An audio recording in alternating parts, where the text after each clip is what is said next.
My name is Robin Watton Stevens, and I manage several pages on Facebook.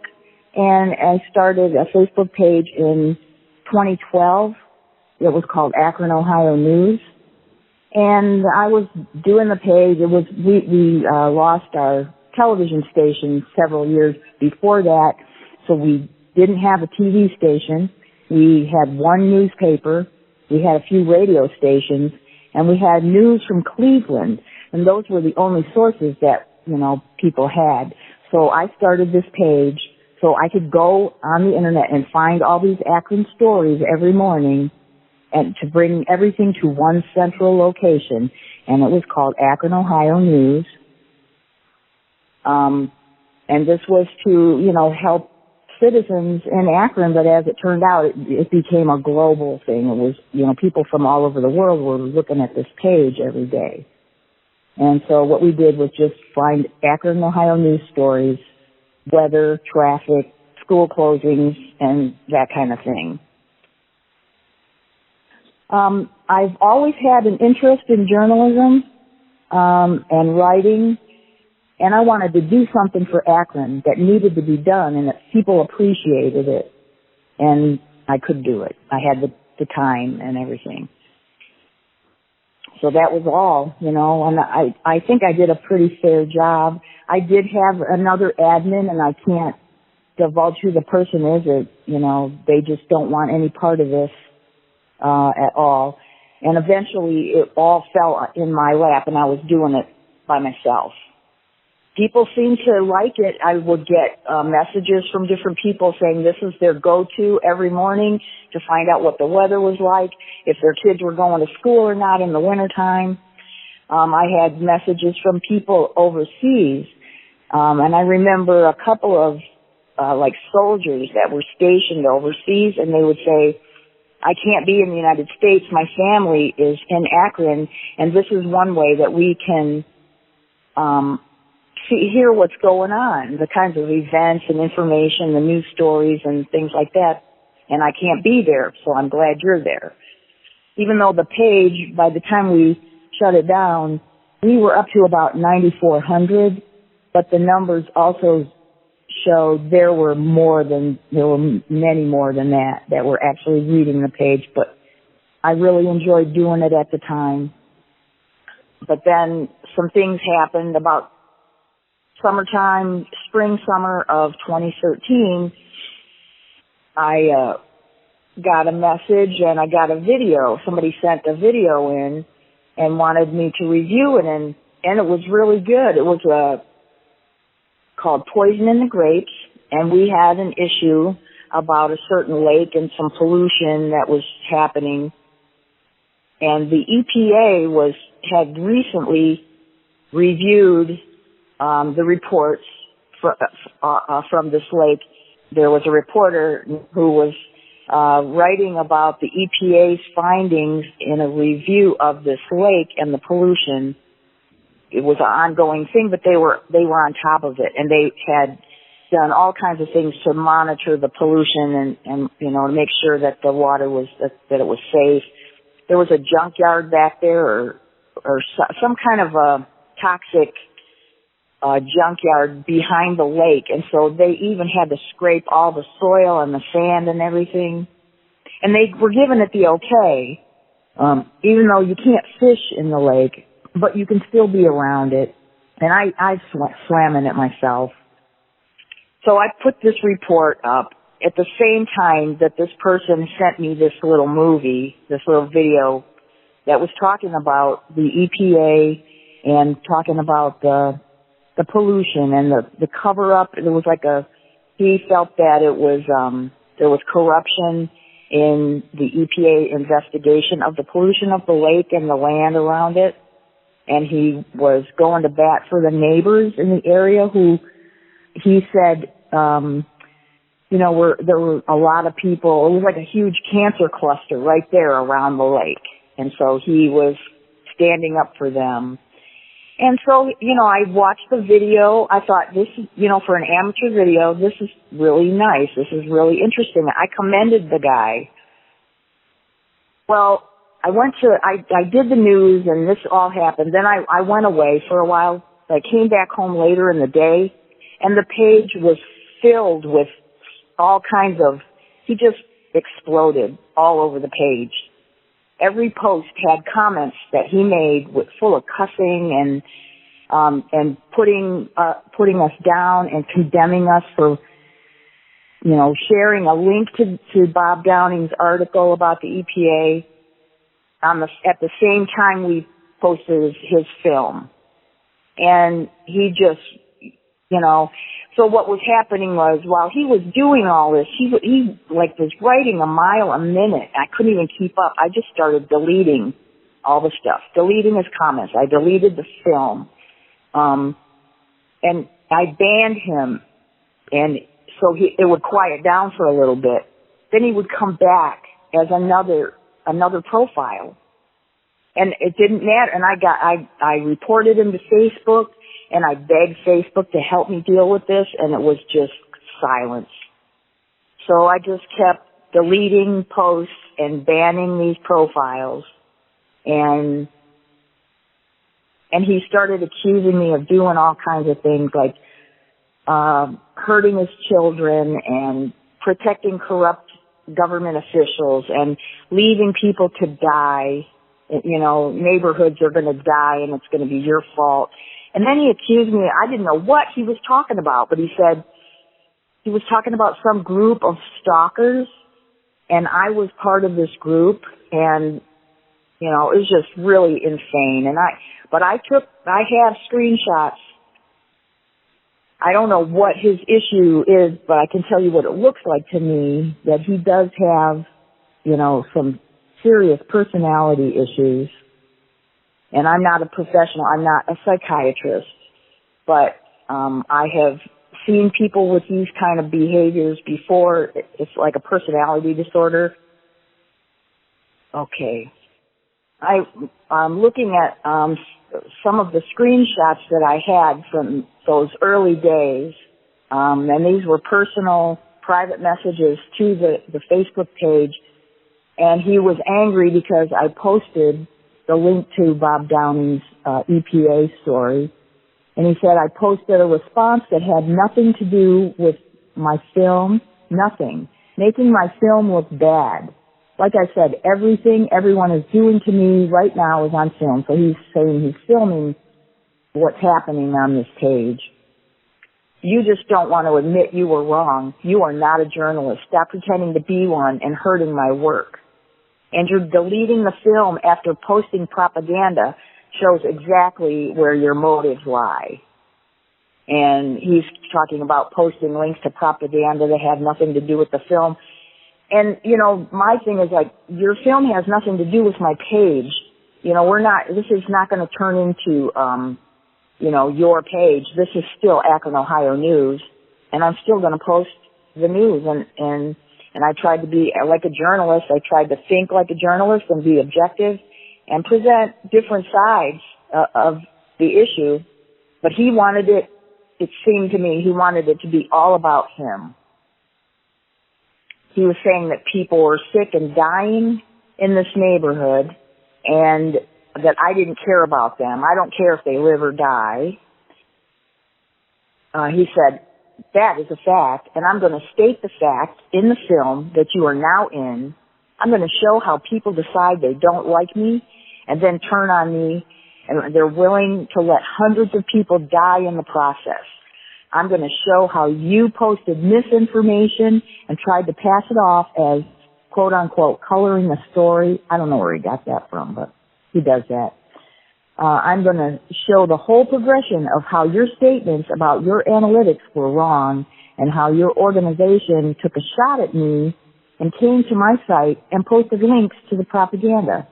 I don't know what he was talking about there. He said, I can also show that you weren't really trying to help me. Now were you? You were paying attention to my project because 2 days before you posted that bogus article, I had already posted it with a response. How could you be supporting my project if you didn't see that I had already shared that information with a response? I didn't know who he was. So how could I know that he posted that same article on his page? You know, so he's just like being all about me, and why aren't you looking at me? You're not paying attention to me, my project, you know. Well, I don't even know who you are, and I don't know what you're talking about, you know. So this was a lot of this, like right off the bat, right from the beginning, accusing me of posting propaganda and misinformation, and then at other times he would accuse me of protecting corrupt officials, posting his kids' addresses and phone numbers and whatnot on the internet, and I'm like, I had no idea. But eventually he did I guess he lost interest because I just started to ignore him. I didn't respond anymore. And when he would post something or send a message, I just ignored it. I would delete it off the page, but then I started saving screenshots, and I didn't respond.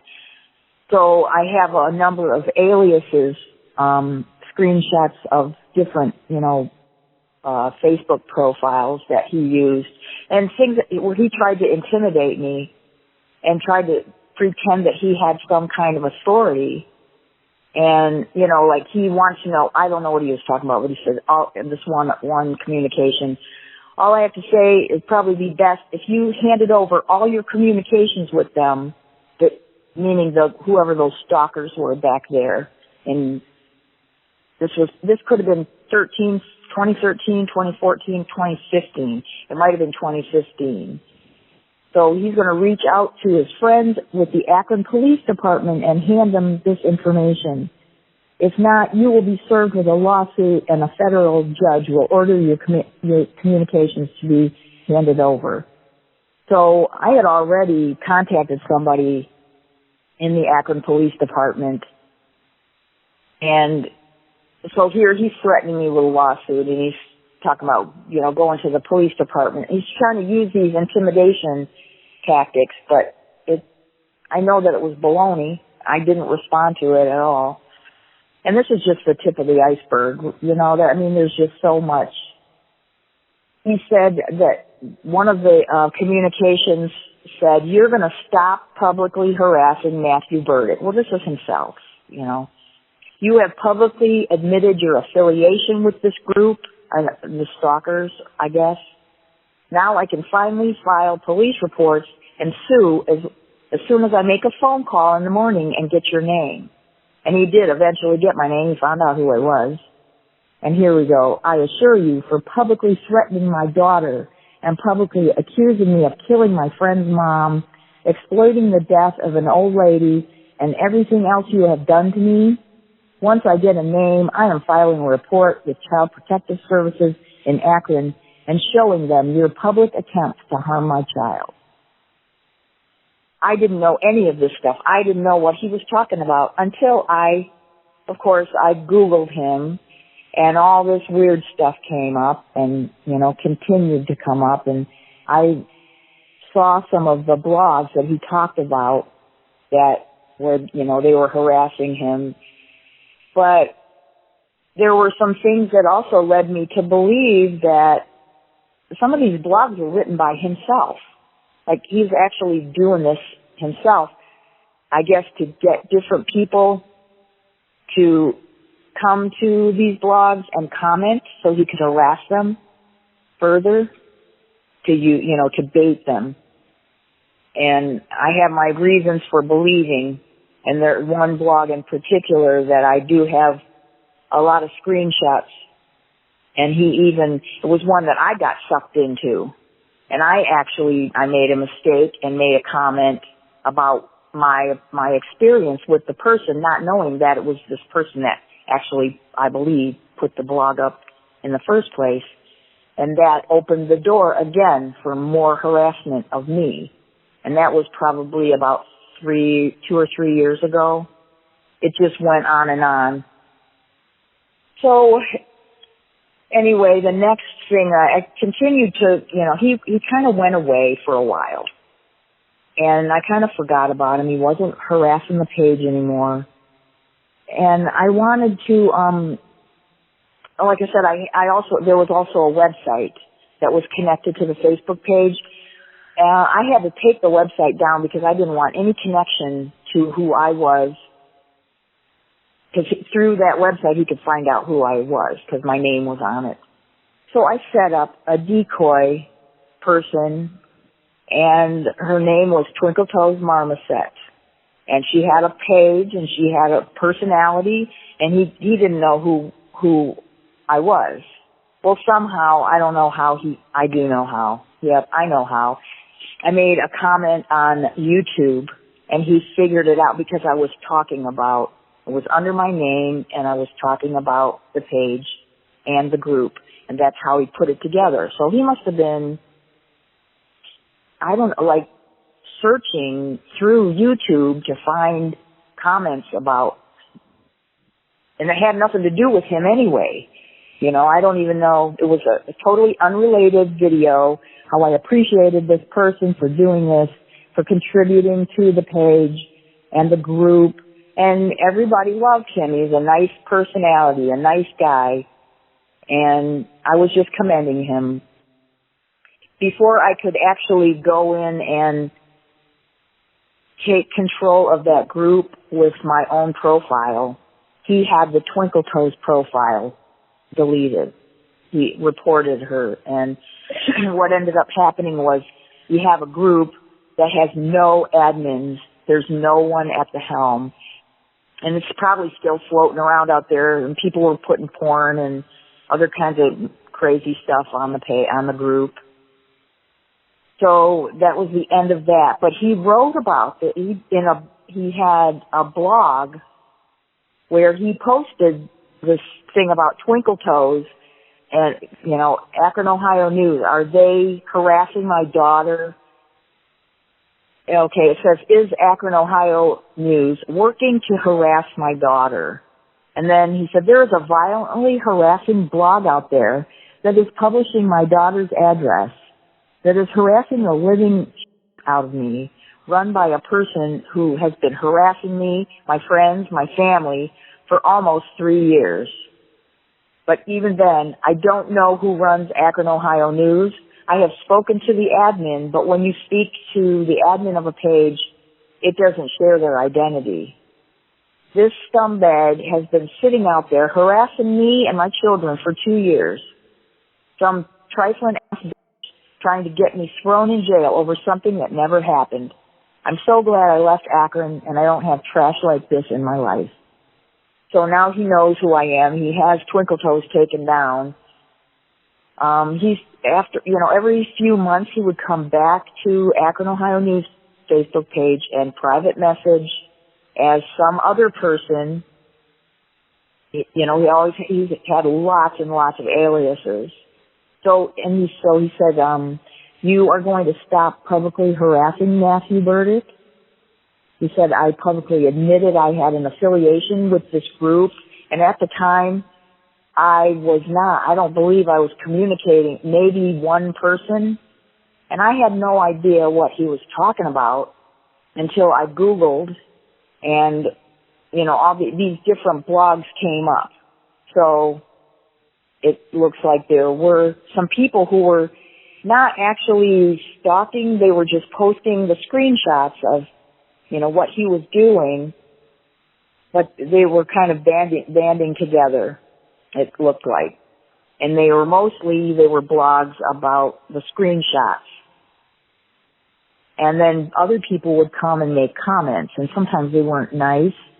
And this would make, this individual, the harasser, really angry, and he would come on there and make his comments. And sometimes if those people that were baited and commented, if they went by their real name, that was just more for him. He would just go after them. And that's what happened to me. Because I was unsuspecting. I didn't think, I just thought this is the truth. These are screenshots. So I felt kind of protected in that, free to make these comments. But that just opened the door for him to come after me some more. When this first happened, the first year, probably 2013, I started reading some of these blogs, and one person who, you know, she was actually in communication with this person all the time, and it was very public. I actually emailed her a couple times. We tossed back emails. And I actually, that first year, 2013, I started contacting people, just shooting them an email. And one of them was a girl, a woman had a blog called Banana Puke. And I sent her an email, and she sent one back to me. And then as time went on, she just took the blog down, and she said she was just done with it. She was just so burned out on the whole thing. I emailed her, and I wanted to make sure you're okay because your blog is down. And she said, yeah, I just can't do this anymore. I'm just disappearing off the internet for a while. And that was the end of that. And I also contacted another person who was really prominent in some of these Google results, an older woman who was a homeless advocate. She's done a lot of work in the homeless field, and she's an author, written books about homelessness and things like that. And she was just viciously harassed to the point where her livelihood, her life's work was destroyed. And this person, I mean, if I'm not doing this for myself, I'm doing it for her. You know, this was just so brutal. The things that he did to her just ruined her. But anyway, I contacted Peter John Ross, and we have had a pretty, ongoing, relationship on the internet, just messaging back and forth, at different times. I would see something on the internet that I felt that Peter should know about, and I would just let him know, and he would do the same. We just kept each other apprised of what was happening. And actually that's been ongoing, like probably 3 or 4 years maybe. We've been in contact with each other. I've also made comments on Diane Diamond's articles, and I've messaged her too on Facebook, and we've talked about this person and how he harassed her. And there's a lot of documentation there that is on the internet, open and free for all to see. There's one in particular, I have some screenshots, but I also have an email. This was probably, I think, in 2015.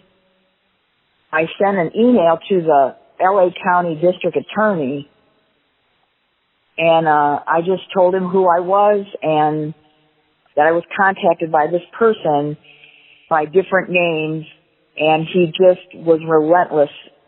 And, and he sent me an email back that he thanked me for the information and that he was looking into it. And I also, somewhere, I wrote an article, not an article, but a message actually to the San Bernardino Sun, thinking that maybe, this was just like little efforts that I was trying to do on my own, and I was just all by myself. This person had written, he did a change.org thing where he wanted, I don't know what his role was. He was some kind of a law enforcement person for Los Angeles County. His name was Ernest Halcone.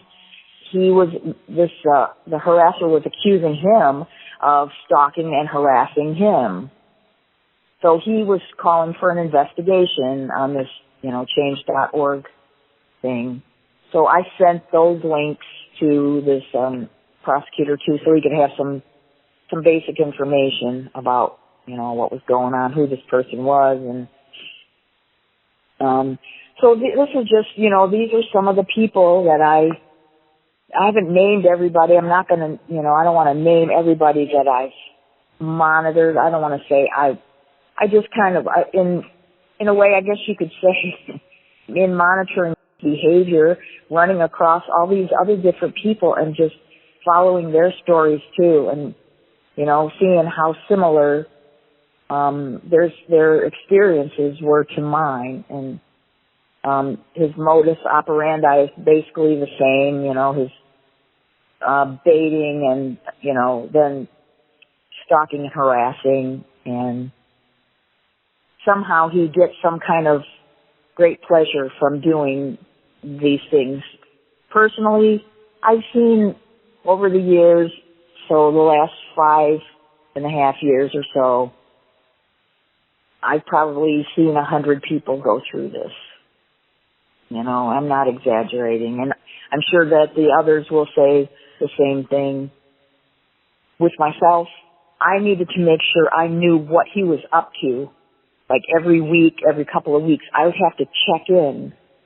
Just the fact that I never knew when he was going to come back. So I was always on the lookout so I could be ready to duck. And a lot of times I just, he would just catch me off guard.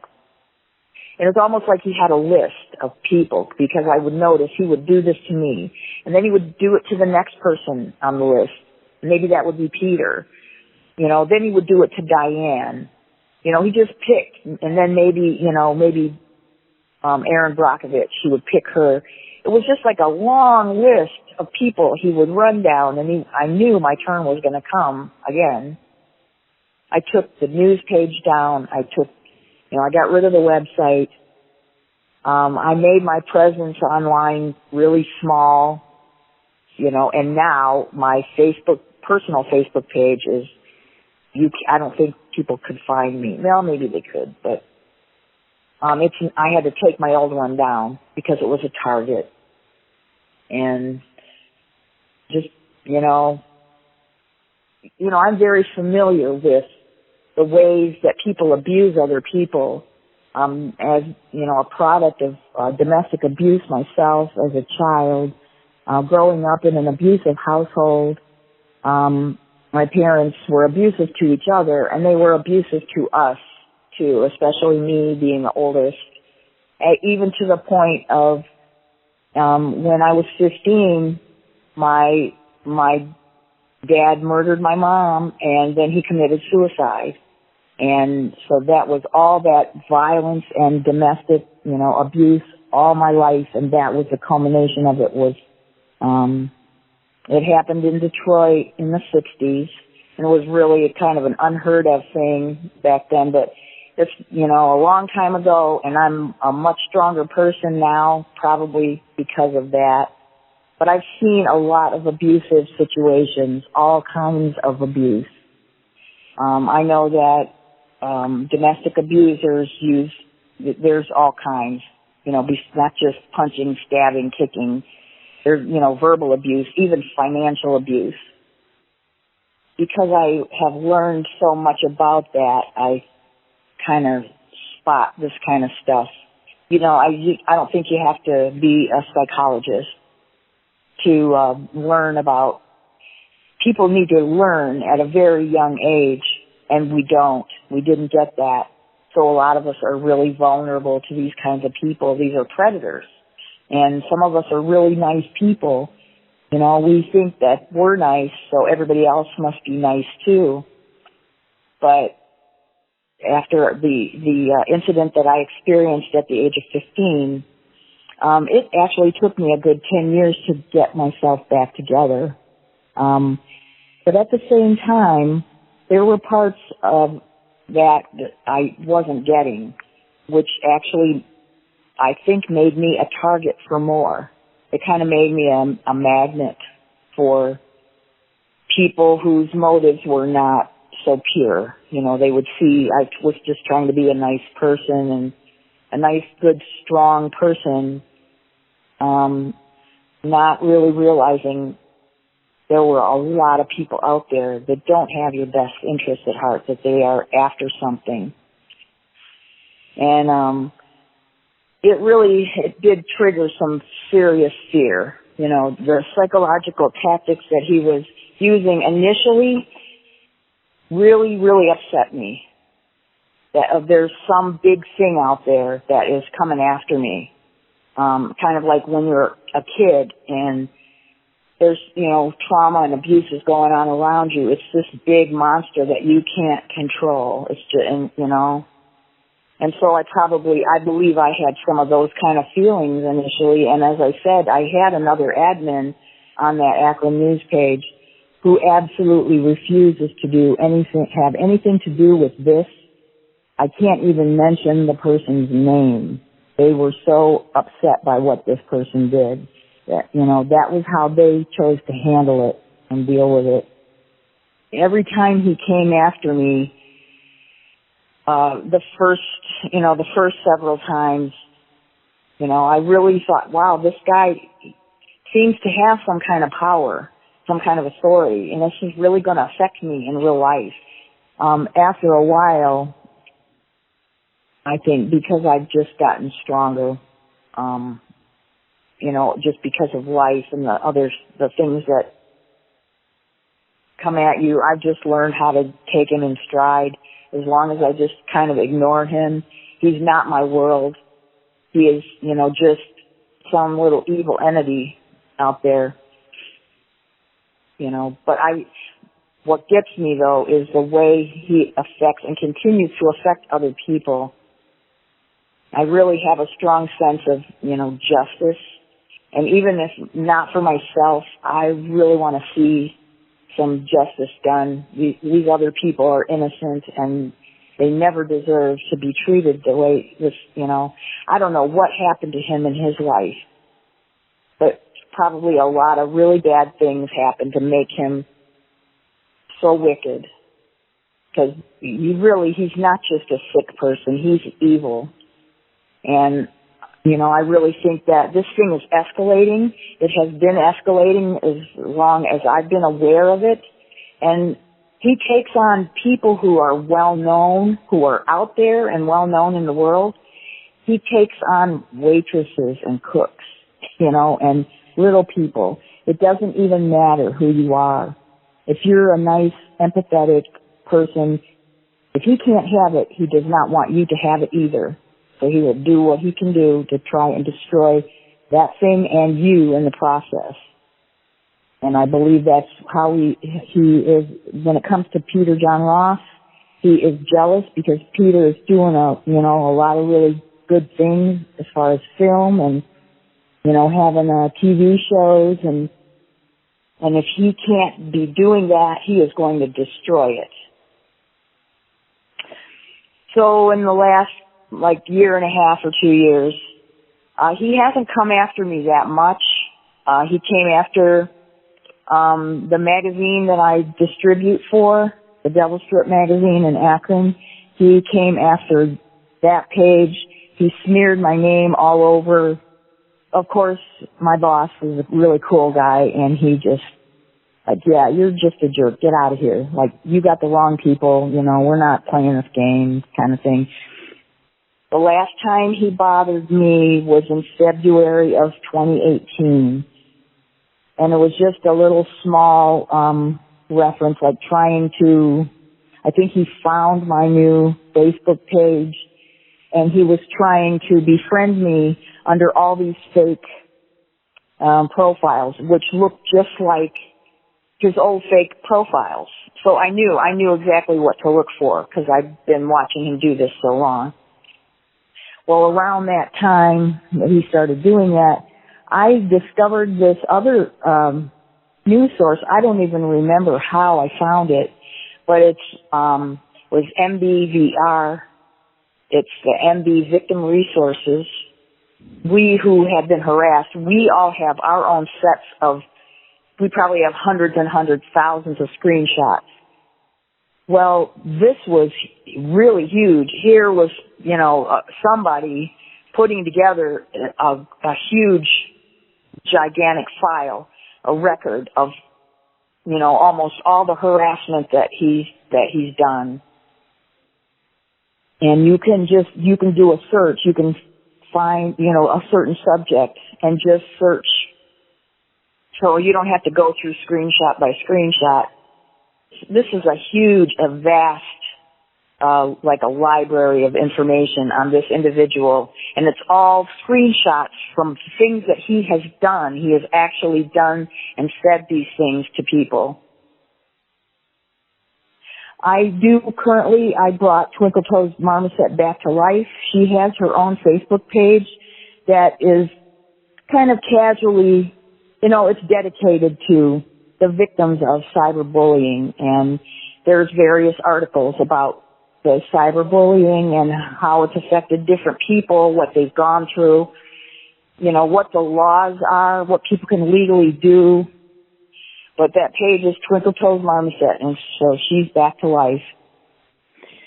So my advice right now, after everything that I've gone through, and I've watched all these other people go through, if you are approached, attacked, or harassed by this individual or anybody that is, cyberbullying or harassing, you need to take screenshots. Screenshot everything. Don't respond. That just gives them more fuel. Take these screenshots and make them public. Send them into the MBVR, and eventually, they'll be able to catch up with him because, I do have some compassion still left. I think he's just a really sick individual, and I hope that he would get some kind of help. I don't think he will unless it's like court ordered. But I think this thing is escalating as I've watched it over the years. It just gets worse and worse, bigger and bigger. Eventually he's going to do something or cause something really horrific to happen. Because, he's doing a lot of damage. And I've seen him do this, on more than one occasion.